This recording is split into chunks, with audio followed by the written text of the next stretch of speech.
अस्सलाम वालेकुम मोअज़्ज़िज़ सामाईन। इब्न माजा की रिवायत है कि नबी करीम सल्लल्लाहु अलैहि वसल्लम ने फरमाया कि मशरक़ से लोग उठेंगे जो इमाम मेहदी की राह को हमवार करेंगे। अब आप सोच रहे होंगे कि मशरक़ में तो हमारा मुल्क पाकिस्तान बनता है। इसका मतलब ये है कि जिसको हम वादी सिंध कहते थे पुराना, वहाँ से लोग उठेंगे। ये पाकिस्तान और अफ़गानिस्तान के दरमियान का एक इलाका बनता है। अल्लाह ताला ईमान वालों को यहाँ से उठाएंगे और फिर वो इमाम मेहदी के आने की राह को हमवार करेंगे। दोस्तों, बैतुल मुक़द्दस 3 मरतबा फ़तह हो चुका है। एक मरतबा अरबों ने फ़तह किया। हज़रत उमर रज़ी अल्लाह ताला अन्हु के ज़माने में बग़ैर लड़ाई के काफिरों ने चाबियाँ ही हवाले कर दी थीं। दूसरी फ़तह फिर कुदरस्तान का एक नौजवान था जिसका नाम था सलाहुद्दीन अयूबी। उसने सलीबी जंगें भी लड़ी और काफिरों से बैतुल मुक़द्दस को फ़तह करवा लिया। अब तीसरी मरतबा बैतुल मुक़द्दस फिर फ़तह होगा और हमारा ये गुमान है कि अल्लाह ताला ये एजाज़ पाकिस्तान के लोगों को अता फरमाएगा।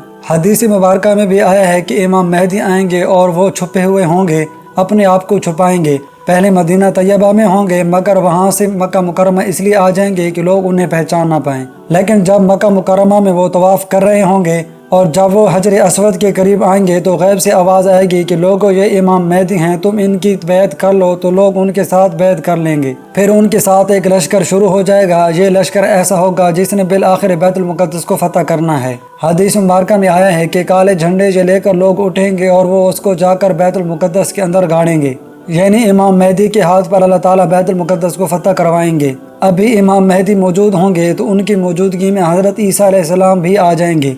दमिश्क की एक मस्जिद है, उस मस्जिद में वो नमाज के लिए खड़े होंगे। तकबीर कही जाएगी तो इतने में हज़रत ईसा अलैहिस्सलाम उस मस्जिद की मीनार के ऊपर उतरेंगे आसमान से।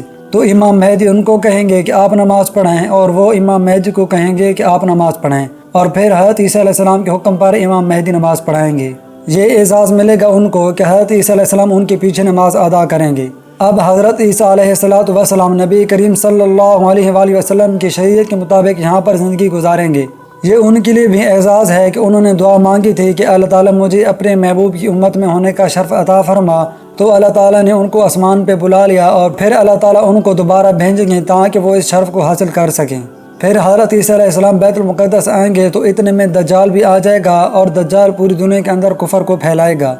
इसके पास टेक्नोलॉजी होगी ऐसी कि आसमान से बारिश बरसेगी, खेतियाँ ज़्यादा हो जाएंगी, फल ज़्यादा हो जाएंगे और फिर लोग उसके पीछे चल पड़ेंगे मादी वसाइल की वजह से। हदीस पाक में आता है कि उसकी पैरवी करने वाली औरतें ज़्यादा होंगी क्योंकि औरतों में मादियत परस्ती ज़्यादा होती है, चमक धमक इनको ज़्यादा पसंद होती है। तो इसी वजह से दज्जाल के फितने में औरतें ज़्यादा गिरफ्तार हो जाएंगी। हज़रत ईसा अलैहिस्सलाम को जब पता चलेगा तो फिर वो दज्जाल का पीछा करेंगे कि उसको कत्ल कर दें। अब दज्जाल वहाँ से भागेगा और भागकर इसराइल जाएगा और वहाँ पर एक जगह है, उसका नाम है बाब लुद।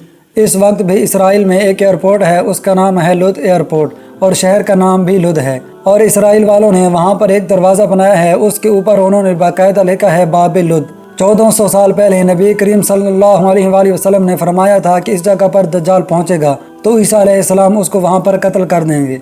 बहुत अरसा मैं ये सोचता रहा कि दज्जाल ने भागना था तो कहीं पहाड़ों में रूपोश हो जाता।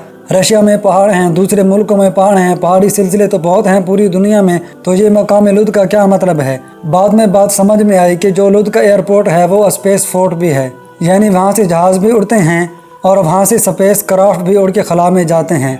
इसका मतलब ये है कि दज्जाल ये चाहेगा कि मैं लुद पहुँचूँ और वहाँ से स्पेस क्राफ्ट में बैठकर खला में चला जाऊँ, क्योंकि दुनिया में तो ये मुझे नहीं छोड़ेंगे, तो मैं यहाँ दुनिया से चला ही जाऊँ। तो उसकी कोशिश ये होगी कि मैं यहाँ से खला में चला जाऊँ, मगर अल्लाह ताला फजल फरमाएंगे और ईसा अलैहिस्सलाम उसको अपनी फ़्लाइट लेने से पहले लुद के मकाम पर कत्ल कर देंगे। फिर उसके बाद ईसा अलैहिस्सलाम बैतुल मुक़द्दस के तख्त पर बैठकर पूरी दुनिया के फैसले करेंगे। पूरी दुनिया की हुकूमत हज़रत ईसा अलैहिस्सलाम के हाथ में होगी। फिर ईसा अलैहिस्सलाम सलीब को तोड़ेंगे अपने हाथों से और फिर यहूद व नसारा में जो उनकी मुखालफत करेगा उसको कत्ल कर देंगे। हत्ता कि एक ऐसा वक्त भी आएगा पूरी दुनिया में एक बंदा भी गैर मुस्लिम नहीं रहेगा और सारे लोग मुसलमान होंगे। उस वक्त इतनी बरकतें होंगी। हदीस पाक में आता है कि एक गाय का दूध पूरे ख़ानदान के लिए काफ़ी होगा। अब ये बात तो समझ में आती है, आज ऐसी गायें पैदा हो गई हैं जो 100 लीटर दूध देती हैं एक दिन में। अब 100 लीटर दूध तो वाकई पूरे ख़ानदान के लिए काफ़ी होता है और 40-50 घरों के लिए काफ़ी हो जाता है। ये बात नबी अलैहिस्सलाम ने उस वक्त फरमाई जबकि लोगों को इसका तसव्वुर भी नहीं हो सकता था। मेरे आका नबी करीम सल्लल्लाहु अलैहि वसल्लम की निगाह कैसी थी, ये निगाह नबुव्वत थी जो बहुत दूर देख लेती थी कि 1400 साल पहले बैठकर ऐसी बातें की जैसे आज अपनी आंख से देखकर कोई बंदा बात कर रहा हो। پھر حضرت عیسیٰ علیہ السلام فوت ہو جائیں گے اور اس کے بعد جو بگاڑ آئے گا وہ پرمنٹ بگاڑ ہوگا، اور اس کے بعد پھر قیامت قائم ہوگی ان لوگوں پر جو سب سے زیادہ شریر ہوں گے۔ تو ایسے لگتا ہے حالات سے کہ قیامت کی بڑی بڑی نشانیاں پوری ہو گئی ہیں، اب امام مہدی کے آنے کا وقت بہت قریب ہے۔ یہ جو حالات میں اتنی بڑی تبدیلی نظر آ رہی ہے نا، یہ اسی چیز کا پیش خیمہ ہے۔ امید ہے میری یہ ویڈیو آپ کو پسند آئی ہوگی۔ اگر پسند آئی ہو تو میرے چینل کو سبسکرائب کریں، لائک کریں اور شیئر کریں۔ حافظ ابوبکر کو دیجیے اجازت۔ اللہ حافظ۔